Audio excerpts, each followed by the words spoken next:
नमस्कार, स्वागत है आपका पुनः एक बार आज की कक्षा में बच्चों। और आज हम टॉपिक लेके आए हैं इतिहास का। और आज इतिहास पर हमें चर्चा करनी है और ऐसे ही डेली आपकी एक दो क्लासेस आएंगी, प्रतिदिन कोशिश करेंगे। आज इतिहास में हम आज पहले आपको एक प्रारूप समझा देते हैं कि आधुनिक इतिहास कहाँ से स्टार्ट होता है और वहाँ से कुछ प्रमुख तिथियाँ बता देते हैं। उसके बाद डेली क्रमवार तरीके से पूरी क्लासेस आएंगे। अभी एक समरी पढ़ लेते हैं ताकि आपके दिमाग में एक मैप बन जाए कि हमें इतिहास में कहाँ तक जाना है। चलिए शुरू करते हैं। घटनाक्रम का मतलब होता है जैसे घटनाएं घटित हुई। तो हम आधुनिक भारत के इतिहास का लगभग मानते हैं जब मुगलों का पतन हो रहा था और अंग्रेज़ों का उदय हो रहा था, तो 1707 जब औरंगजेब की मृत्यु हो गई। तो पहली घटना 1707 औरंगजेब की मृत्यु के बाद लगभग मुग़ल सल्तनत समाप्त हो चुकी थी। 1739 में 1739 ईस्वी में नादिर शाह ने दिल्ली पर आक्रमण किया। और नादिर शाह अगर पूछे किस वंश का था तो अफरीदी वंश का था। 1746 से 1763 तक 3 कर्नाटिक युद्ध लड़े गए। किस किस के बीच लड़े? ब्रिटिश ईस्ट इंडिया कंपनी और फ्रांस। इनके बारे में आगे बताएंगे आपको। ये आपको युद्ध याद करने हैं और जो भी प्रतियोगी परीक्षा के मेरे दोस्त हैं उनके लिए भी ये बहुत ज़रूरी प्रश्न है। पहला बार लड़ा गया था, इसे सेंट थॉमस वार के नाम से जानते हैं। और ये पहला युद्ध ख़त्म किस नाम से हुआ था? एक्स ला शापेल की संधि से। सेकेंड वार इसे अमूर का युद्ध कहते हैं, पांडिचेरी की संधि से ख़त्म हुआ। और तीसरा युद्ध 1760 में लड़ा गया, बांडीवास का युद्ध। इसमें आयरकोट और लिली प्रमुख थे, पेरिस की संधि से ख़त्म हुआ। चलिए इसके बाद की जो प्रमुख घटना होती है जिससे हम ये कह सकते हैं कि अंग्रेज़ों ने राजनीतिक रूप से भारत में अपने पैर फैलाए थे, वो प्रमुख घटना थी 23 जून 1757। बच्चों आपको ये तिथि लिखनी है, जिस पे हम टिक करेंगे वही लिखना है आपको, शेष चीज़ें नहीं लिखनी। 23 जून 1757 को हुआ था प्लासी का युद्ध। कौन कौन लड़ा था? क्लाइव और सिराजुद्दौला के बीच हुआ था। अंग्रेज़ों की तरफ से क्लाइव लड़ा था और सिराजुद्दौला, ठीक है। इसमें क्लाइव विजयी रहा था। फिर दूसरा युद्ध होता है 1759 में, वेदरा का युद्ध, ब्रिटिश ईस्ट इंडिया कंपनी और हॉलैंड के मध्य, ठीक है। अगला देखो, पानीपत का तृतीय युद्ध। पानीपत का जो तीसरा युद्ध होता है वो होता है 1761 ईस्वी में। अब आपके लिए प्रश्न है, आप कमेंट बॉक्स में बताएंगे कि पानीपत का प्रथम युद्ध कब हुआ था और पानीपत का द्वितीय युद्ध कब हुआ था और किसके साथ कौन कौन लड़ा था। देखते हैं कि इसका उत्तर कौन देगा, ठीक है। तो मराठा और अहमद शाह अब्दाली के। अब आगे चलते हैं।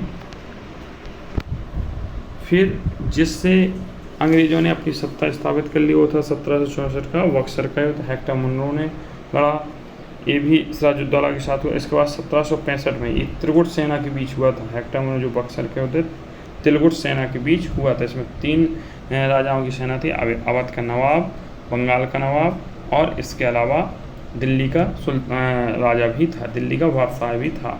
1765 इलाहाबाद की संधि हुई, क्लाइव ने की। पहली बार बंगाल में द्वैत शासन लगा गया। इसे लिखिए कि बंगाल में प्रथम बार द्वैत शासन कब लगा। द्वैत शासन का मतलब होता है दोहरा शासन। इसको समझाएंगे क्या होता है आगे, अभी अपन को लिखते चल रहे हैं। 1773 ईस्वी में आया पहला रेगुलेटिंग एक्ट। इसमें बंगाल के गवर्नर को क्या बना दिया गया? Governor general. तो प्रश्न बनता है कि बंगाल के पहले गवर्नर जनरल कौन थे? तो वारेन हेस्टिंग्स थे। आगे चलते हैं, और चीज़ें आपको नहीं पढ़नी है, वो आपके लिए महत्वपूर्ण नहीं है, ठीक है। फिर आता है अपन यहाँ पढ़ते हैं 1800 ईस्वी। 1800 ईस्वी में फोर्ट विलियम कॉलेज की स्थापना हुई, जिसे अब कलकत्ता कहा जाने लगा। 1806 नहीं पढ़ना है आपको, चलते हैं आगे। 1809 अमृतसर की संधि। 1809 में क्या हुई? अमृतसर की संधि। ये राणा रणजीत सिंह और मेटकॉफ के बीच में हुई। इसमें सीमा क्या निर्धारित की गई? सतलुज नदी थी वो सीमा निर्धारित की गई कि सतलुज नदी, ऐसे आप याद रखिए कि सतलुज नदी ये बह रही है, इसके इस तरफ राणा जो थे तुम्हारे राजा रणजीत सिंह और इस तरफ मेटकॉफ का अधिकार रहेगा। आगे देखिए, ये महत्वपूर्ण तिथि है, ये आप याद रखेंगे। 1813 पहला चार्टर एक्ट आया जिसमें शिक्षा के ऊपर 1 लाख रुपए खर्च किया गया। फिर 1828, ये मोस्ट इम्पॉर्टेंट है, चाहे जिस एग्ज़ाम की आप तैयारी कर रहे हों। 1828 ब्रह्म सभा की स्थापना हुई थी राजा राम मोहन राय ने। 1829, इसमें सती प्रथा का अंत हुआ था। किसने किया था? विलियम बेंटिंक ने। किसने किया था? विलियम बेंटिंक ने। 1833 बंगाल का गवर्नर जनरल कौन बनाया गया? विलियम बेंटिंक बनाया गया। आगे चलो, एक क्वेश्चन यहाँ से और याद रखना, पूछा जाएगा दास प्रथा का अंत कब हुआ? तो 1843 में। किसने किया? एलन बरो ने दास प्रथा का अंत किया। ये भी महत्वपूर्ण है। पहली ट्रेन कब चली? 1853 में पहली रेल चली, वो भी कहाँ से? बॉम्बे से थाने के बीच डलहौजी ने चलाई। 1854 वुड डिस्पैच आया, शिक्षा का ब्रिटिश शिक्षा क्या कहा जाता है? मैग्ना कार्टा कहा जाता है। आगे देखते हैं, 1856 में विधवा पुनर्विवाह अधिनियम आया, ईश्वर चंद्र विद्यासागर के प्रयासों से आया। पहला प्रथम स्वतंत्रता संग्राम जो हुआ अंग्रेजों से आज़ादी दिलाने के लिए, वो 1857 में हुआ। इसका क्रांति की शुरुआत कब हुई? 8 अप्रैल 1857 में। किसने की? मंगल पांडे को जब फांसी दी गई, क्योंकि इन्होंने विद्रोह किया था। इन्होंने 10 मई 1857 को मेरठ में क्रांति की शुरुआत की थी। इन्होंने अपनी छावनी में अपने अधिकारियों, अपने जो इनके सीनियर अधिकारी थे उनको मार दिया। 1858 में भारत शासन अधिनियम आया। ठीक है, इसके बाद देखते हैं, अब प्रश्न एक यहाँ से बनता है कि पहली बार जनगणना कब हुई? तो 1872 में मेयो के कार्यकाल में पहली बार क्या हुई? जनगणना हुई।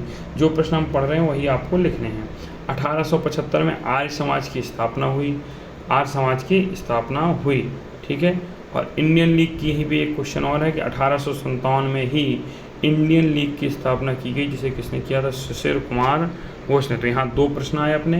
पहला, आर्य समाज की स्थापना 1875 में बॉम्बे में हुई। इंडियन लीग की स्थापना शिशिर कुमार घोष ने की।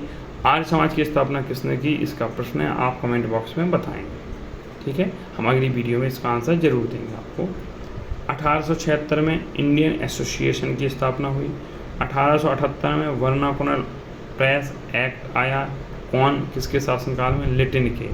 ठीक है, और इसमें पूछेगा वर्नाकुलर जो प्रेस एक्ट है, इसके तहत पहला बैन होने वाला न्यूज़पेपर कौन था? तो सोम प्रकाश न्यूज़पेपर था, जिसे बैन कर दिया गया था। आगे की देखते हैं, प्रश्न बनेगा स्थानीय स्वशासन का जनक किसे कहते हैं? तो रिपन को 1882 में लाया स्थानीय स्वशासन। 1883 में एलबर्ट बिल विवाद हुआ। आपको ये इम्पोर्टेंट, इसको आप लगाइए मोस्ट इम्पोर्टेंट। ये 28 दिसंबर 1885 को कांग्रेस की स्थापना हुई। तो प्रश्न बनेगा कांग्रेस की स्थापना कब हुई? 28 दिसंबर 1885 को। किसने की? ए.ओ. ह्यूम ने की। उस समय वायसराय कौन था? लॉर्ड डफरिन था। ये वायसराय कौन थे? इनकी सारी क्लासेस धीरे धीरे आपकी स्टार्ट हो जाएंगी, एक एक चीज़। आज हम सिर्फ एक मैप बनाते हैं कैसे क्या पढ़ना है। चलिए, रामकृष्ण मिशन की अगर स्थापना कोई पूछेगा तो 1897 में किसने की? स्वामी विवेकानंद ने की। यहाँ पे 1896 वंदे मातरम पहली बार गाया गया। कहाँ गाया गया? कलकत्ता में गाया। किसने गाया? रहमतुल्लाह शयानी की अध्यक्षता में गाया गया। चलिए आगे देखते हैं, आपने बी.डी. सावरकर का नाम सुना ही होगा। तो 1904 में इन्होंने अभिनव भारत की स्थापना की। आप लोगों के लिए इम्पोर्टेंट है 1905, इसको इम्पोर्टेंट टिक करिए। आपको 1905 की दोनों तिथि याद रखनी है। इनको हम दोबारा से बताते हैं। 1905, 7 अगस्त 1905 को विदेशी वस्तुओं का क्या किया गया? बहिष्कार किया गया।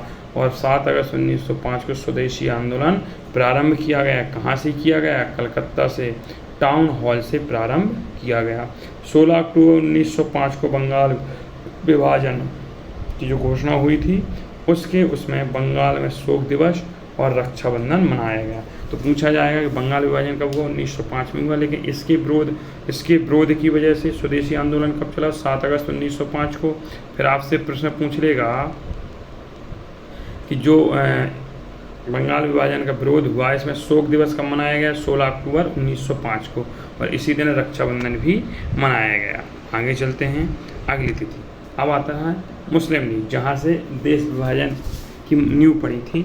1906 मुस्लिम लीग की स्थापना हुई। कहाँ पर हुई? वर्तमान में बांग्लादेश की राजधानी ढाका में। किस किस की उपस्थिति हुई? आगा खां और सलीमुल्लाह खां। इनका नाम याद रखना अच्छी तरह है, आगा खां और सलीमुल्लाह खां। इनका मुख्यालय कहाँ बनाया गया? लखनऊ में। पहली बार कांग्रेस ने स्वराज की मांग की। किसने की?